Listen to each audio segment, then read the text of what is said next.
Vous travaillez comme un fou, vous avez un bon salaire, mais à la fin du mois, rien, nada, zéro. Vous vous êtes déjà demandé pourquoi certaines personnes deviennent riches pendant que d'autres galèrent toute leur vie. Je vais être direct avec vous. Le problème, c'est pas votre salaire. Le vrai problème, ce sont ces petites dépenses qui vous plombent sans même que vous vous en rendiez compte. Ces trucs qui vous semblent anodins, mais qui, selon Warren Buffett lui-même, sont en train de torpiller votre potentiel de richesse. Aujourd'hui, je vais vous dévoiler les 9 dépenses complètement débiles qu'il faut absolument éviter si vous voulez pas finir fauché. Et croyez-moi, quand l'un des investisseurs les plus riches de la planète donne des conseils, on a intérêt à tendre l'oreille. Ce que je vais vous dire va probablement vous choquer, peut-être même vous énerver. Mais si vous voulez vraiment comprendre pourquoi votre compte en banque ressemble à un désert, restez avec moi. Je vous promets que ces prochaines minutes vont changer votre façon de voir l'argent, et qui sait, peut-être même votre vie. La première chose que vous devez éliminer complètement de votre vie si vous voulez vraiment devenir riche, ce sont les dépenses excessives. Écoute mec, parlons cash des dépenses excessives. Tu sais ce qui tue vraiment les rêves de richesse de la plupart des gens?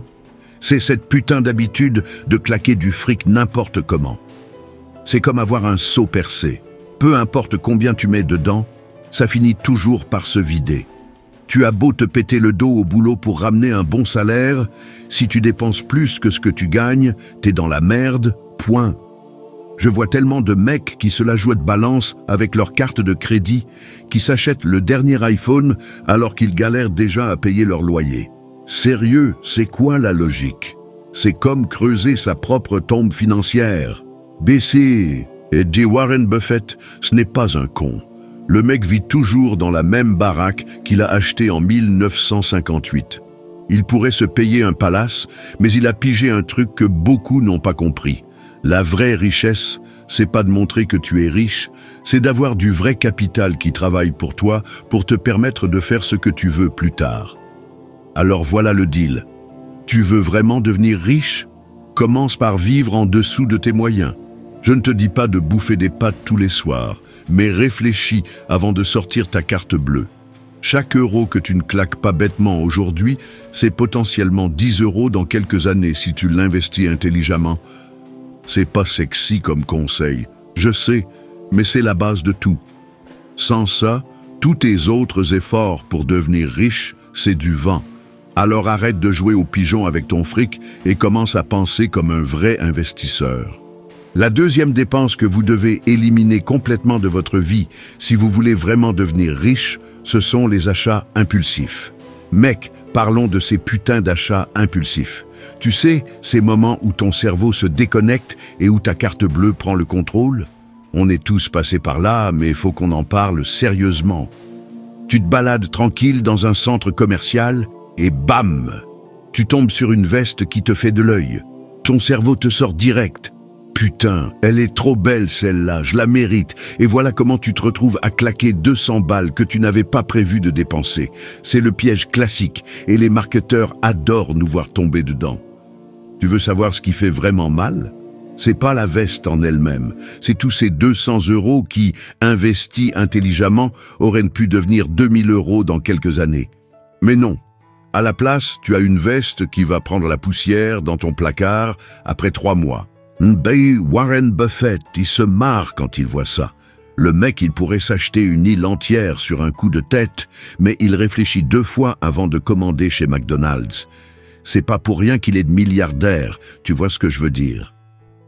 Alors voilà le deal. La prochaine fois que tu as envie de faire un achat impulsif, prends 24 heures pour y réfléchir. Si après 24 heures, tu veux toujours le truc, ok, peut-être que ça vaut le coup.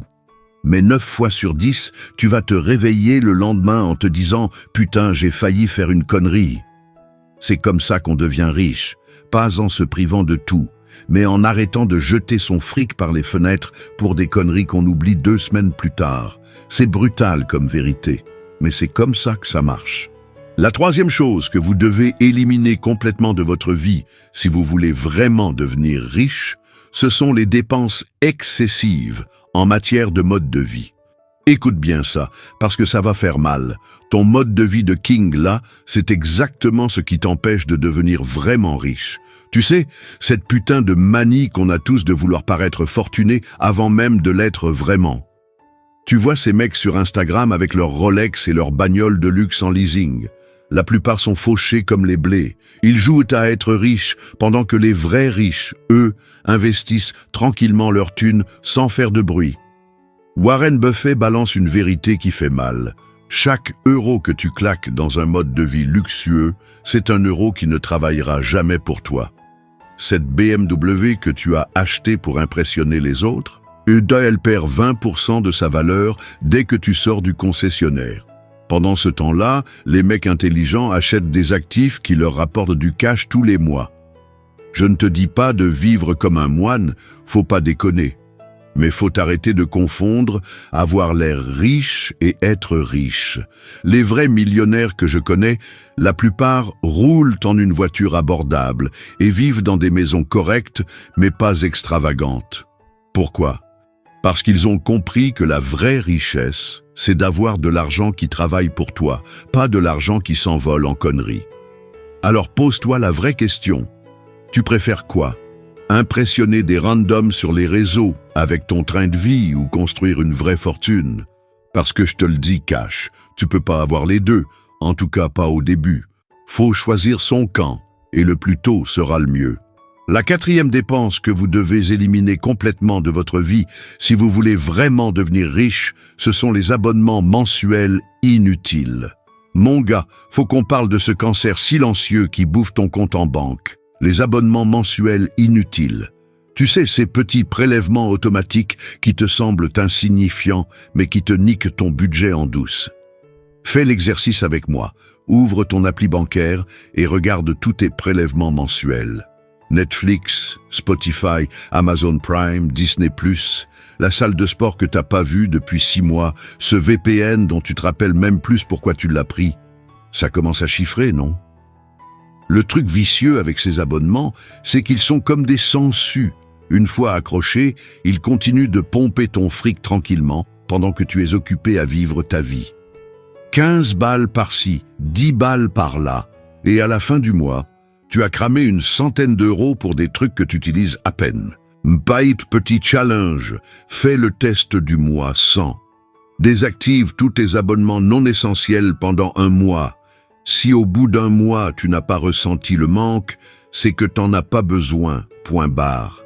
Et c'est 50 ou 100 euros que tu vas économiser. Investis-les. Dans 10 ans, tu me remercieras. Warren Buffett, il dit toujours que la richesse, c'est pas ce que tu gagnes, c'est ce que tu gardes. Ces abonnements, c'est comme des fuites dans ton bateau financier. Tu peux pas devenir riche si ton bateau prend l'eau de partout. Alors, fais le ménage, mec. Garde uniquement ce qui t'apporte vraiment de la valeur. Le reste, c'est juste du gaspillage qui t'empêche d'atteindre tes objectifs financiers. C'est brutal, mais c'est la vérité. La cinquième chose que vous devez éliminer complètement de votre vie si vous voulez vraiment devenir riche, ce sont les mauvaises habitudes de consommation. Bon, on va parler de ces putains d'habitudes qui te niquent à petit feu, autant ta santé que ton compte en banque. Tu sais, ces trucs qu'on fait tous les jours, sans réfléchir, et qui nous empêchent de devenir riches. Prenons les clopes, par exemple. À 10 balles le paquet, si tu fumes un paquet par jour, c'est 300 euros par mois qui partent littéralement en fumée. T'imagines ce que tu pourrais faire avec 3600 euros par an? C'est un petit portfolio d'actions qui pourrait te rapporter du pognon pendant que tu dors, au lieu de te bousiller les poumons. Et parlons des restos et des bars. Je sais, c'est cool de sortir, de se faire plaisir. Mais quand ça devient une habitude quotidienne, ça devient un gouffre financier. Un resto à 25 balles le midi. Plus les bières avec les potes le soir. À la fin du mois, t'as cramé facilement 500 à 600 euros que tu aurais pu investir. Le truc vicieux avec ces habitudes, c'est qu'elles te niquent doublement. D'abord ton argent, puis ta santé. Et devine quoi? Quand ta santé part en couille, ça te coûte encore plus de thunes. C'est un cercle vicieux de merde. Je te balance pas ça pour faire la morale. Je te dis juste que si tu veux vraiment devenir riche, faut arrêter ces conneries qui te maintiennent dans la médiocrité financière. Warren Buffett, il boit pas, il fume pas, il bouffe pas comme un porc. Résultat, le mec est milliardaire et toujours en forme à 90 balais. Alors, fais-toi un cadeau. Commence à traiter ton corps et ton compte en banque avec respect. C'est peut-être pas sexy comme conseil, mais c'est comme ça qu'on construit une vraie richesse. La 6e chose que vous devez éliminer complètement de votre vie, si vous voulez vraiment devenir riche, ce sont les dépenses liées à des dettes non productives. Écoute bien ça, parce que ça pourrait te sauver financièrement. Les dettes non productives, c'est le cancer de ton patrimoine. Et la pire de toutes, cette putain de bagnole neuve que tu as achetée à crédit. Je vais te dire un truc qui fait mal. Ta caisse toute neuve là, elle perd 20 à 30% de sa valeur dès que tu sors du concessionnaire. Pendant ce temps-là, tu continues de payer des intérêts sur un bien qui se déprécie plus vite qu'un smartphone chinois. C'est comme jeter de l'argent par les fenêtres tout en payant quelqu'un pour le privilège de le faire. Tu vois la différence entre une dette productive et une dette de merde. Une dette productive, c'est quand tu empruntes pour acheter un appart que tu mets en location. Les locataires remboursent ton crédit et à la fin, tu as un actif qui prend de la valeur. Une dette de merde, c'est quand tu t'endettes pour des trucs qui perdent de la valeur. Bagnole, télé, dernier gadget à la con. Les mecs riches, ils comprennent ça. Ils utilisent la dette comme un levier pour s'enrichir, pas pour se la péter devant les voisins. Warren Buffett, il roule toujours dans sa vieille Cadillac, pendant que des mecs qui gagnent 2000 € par mois s'endettent sur 7 ans pour une BMW. Alors réveille-toi, arrête ces dettes de merde qui te maintiennent pauvre. Si tu veux t'endetter, fais-le pour des trucs qui te rapportent du fric. Sinon, tu es juste en train de creuser ta propre tombe financière avec une pelle en or que tu as achetée à crédit. La 7e chose que vous devez éliminer complètement de votre vie, si vous voulez vraiment devenir riche, ce sont les dépenses excessives liées au logement. Écoute mec, parlons cash des dépenses de logement qui plombent tes finances. Tu sais, ce truc qui te fait rêver, l'appart avec vue imprenable, la piscine qui brille, le quartier huppé, tout ça, c'est le piège parfait pour jamais devenir riche. Je comprends, tu as envie de te faire plaisir, de vivre dans un endroit qui en jette. Mais réfléchis 2 secondes, quand tu claques 50 à 60% de ton salaire dans ton logement, tu te tires une balle dans le pied financièrement. Warren Buffett lui-même le dit, et ce mec, il sait de quoi il parle. Tu vois, c'est comme si tu jouais au poker et que tu misais tout sur une seule main. Sauf que là, ta main, c'est ton logement qui te pompe tout ton fric. Pendant ce temps-là, tes potes plus malins vivent dans des endroits corrects mais pas extravagants. Et devine quoi? Ils investissent la différence, font bosser leur argent. Je te balance ça cash. La vraie richesse, elle se construit pas en ayant l'appart le plus stylé du quartier. Elle se construit en étant malin avec ton fric. Colocation, appart plus petit, quartier moins branché. Il y a plein d'options qui te permettent de vivre bien sans te ruiner. La vraie question à te poser, tu préfères impressionner les gens maintenant avec un logement qui te met sur la paille ou construire tranquillement ton empire financier? Parce que crois-moi, dans 10 ans, tu te remercieras d'avoir fait le choix intelligent. Fais pas comme ces gars qui se la racontent avec leur appart de ouf, mais qui peuvent même pas se payer un resto en fin de mois. Sois plus malin que ça. La richesse, elle vient quand tu sais faire la différence entre ceux qui brillent et ceux qui rapportent.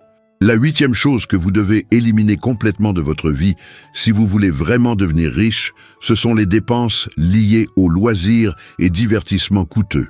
Hey, faut qu'on parle de ces loisirs qui te ruinent en douce. Tu sais, les restos chics tous les week-ends, les concerts VIP, les voyages de luxe. Ces trucs qui te font kiffer sur le moment, mais qui assassinent ton compte en banque. Écoute, je suis pas en train de te dire de vivre comme un moine. Mais soyons honnêtes, 2 secondes. Quand tu claques 300 balles dans une soirée ou 2000 € dans un week-end à Ibiza, tu es en train de cramer du cash qui pourrait littéralement te rendre riche plus tard. Tu vois le truc marrant? Les vrais riches, Ceux qui ont construit leur fortune comme Warren Buffett, ils sont pas du genre à balancer leur fric par les fenêtres pour impressionner les autres. Pendant que certains se la pètent en story Instagram dans des clubs VIP. Eux, ils font travailler leur argent. Je te balance un secret. Le vrai kiff, il coûte souvent pas grand-chose. Une soirée de fou avec tes potes autour d'un barbecue, une rando qui te vide la tête, un projet créatif qui te passionne. C'est ça la vraie vie, pas ces divertissements superficiels qui te laissent le compte en banque dans le rouge. Fais gaffe, je te dis pas d'arrêter de vivre, mais sois plus malin. Au lieu de claquer 200 balles dans un resto, trouve les bons plans, les happy hours, les alternatives qui te permettent de kiffer sans te ruiner. C'est ça, être intelligent avec son fric. La vraie question à te poser, dans 10 ans, tu préfères avoir des souvenirs de soirées hors de prix ou un patrimoine qui te permet de vivre comme tu veux? Parce que la richesse, mon pote, elle se construit pendant que les autres flambent. La 9e chose que vous devez éliminer complètement de votre vie si vous voulez vraiment devenir riche, ce sont les dettes à la consommation. Bon mec, on arrive au point le plus crucial et je vais te parler cash des dettes à la consommation. Tu sais, ces merdes qui te font croire que tu peux tout avoir maintenant et payer plus tard. Le dernier iPhone à crédit, la TV 4K en 12 fois, la bagnole clinquante en leasing. C'est le piège ultime, la plus grosse arnaque du système. Tu vois, pendant que tu te sens comme un roi avec ton matos flambant neuf, les intérêts, eux, ils se frottent les mains en silence. C'est comme si tu signais un pacte avec le diable. Tu profites aujourd'hui, mais tu paies le triple demain. Le truc le plus dingue, tu t'endettes pour des trucs qui perdent leur valeur à vitesse grand V. Ton iPhone dernier cri, mais dans 2 ans, il vaudra que dalle. Ta belle caisse, elle se déprécie dès que tu sors du concessionnaire. Pendant ce temps, tu continues à payer des intérêts astronomiques sur des objets qui valent plus rien. Warren Buffett, ce vieux renard, il le répète, la dette à la consommation, c'est comme creuser ta tombe financière avec une carte de crédit. Les vrais riches, ils achètent ce qu'ils peuvent te permettre, point barre. Ils préfèrent investir leur fric plutôt que de le balancer en intérêt. Alors, voilà mon conseil de frère. Si tu peux pas te le payer cash, t'en as pas besoin. C'est dur à entendre, mais c'est la vérité. Économise, patiente, et achète quand tu as les moyens. Les seules dettes acceptables, c'est celles qui te rapportent du fric, comme l'immobilier par exemple. Arrête de jouer le jeu des banques qui te vendent du rêve à crédit. Deviens le mec qui contrôle son argent, pas celui qui court après ses dettes. C'est ça la vraie liberté financière. Voilà, maintenant vous savez pourquoi votre compte en banque ressemble à une passoire. C'est 9 dépenses, ça paraît peut-être bête, mais c'est exactement ce qui sépare les gens qui galèrent de ceux qui construisent leur richesse tranquillement. Warren Buffett n'est pas devenu milliardaire par hasard. Le mec a compris un truc simple, c'est pas ce que tu gagnes qui compte, c'est ce que tu gardes. Alors ouais, ça demande un peu de discipline. Mais franchement, qu'est-ce qui vaut mieux? Quelques sacrifices maintenant ou galérer toute sa vie? La balle est dans votre camp. Vous pouvez continuer comme avant et vous plaindre que l'argent file entre vos doigts, ou vous pouvez prendre ces conseils au sérieux et commencer à construire votre fortune. À vous de voir si vous voulez faire partie de ceux qui se plaignent ou de ceux qui agissent. On se retrouve très vite pour d'autres conseils qui déchirent.